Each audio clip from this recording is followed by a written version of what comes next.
Quand on regarde les analyses du GIEC et qu'on voit l'évolution du climat dans 30 ans, c'est pas très loin 30 ans, on se dit que dans une région comme le Grand Est, c'est des températures extrêmes entre 50 et 55 degrés. On se dit que c'est potentiellement des dizaines de milliers de morts si on ne fait rien. Donc évidemment, c'est le danger absolu, d'où l'enjeu majeur. Je pense qu'on a compris le principe, parce qu'on en parle beaucoup. Maintenant, est-ce qu'on accepte ? C'est autre chose. C'est un sujet sur lequel on peut facilement revenir en arrière quand le besoin s'en fait sentir pour répondre à d'autres enjeux qui pourraient paraître plus pressants ou plus immédiats. Il y a le feu et puis on met une goutte d'eau, ça suffit pas.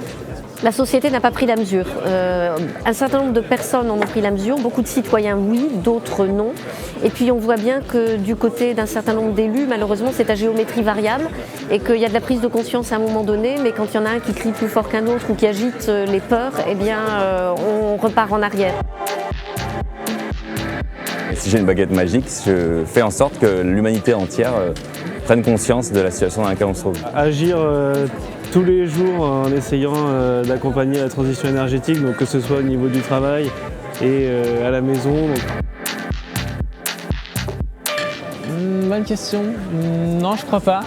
Je pense qu'on arrivera toujours à trouver des solutions et que même s'il y aura forcément des conséquences négatives, je pense qu'on trouvera toujours des façons d'améliorer les choses en fait. Je pense que l'avenir, il faut le gagner. Il faut le gagner avec ce que les collectivités locales font. Elles portent quand même 70% de l'investissement public.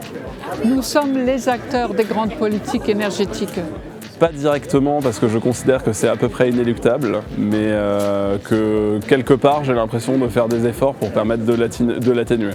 Il y a 1000 exemples incroyables et la transition écologique, c'est d'abord généraliser massivement les solutions qui marchent. C'est ça qui rend optimiste. Je prends plus l'avion depuis longtemps. J'essaye j'achète jamais de viande. J'évite de consommer n'importe comment, dans le sens où il faut avoir une réflexion sur le besoin. Je fais le tri de mes déchets et quand je trouve des déchets sur le sol, quand je vais me promener, je les récupère également. Maison bas carbone, mobilité bas carbone. J'ai investi dans des panneaux photovoltaïques sur ma propre maison, isolation thermique, véhicules électriques, etc.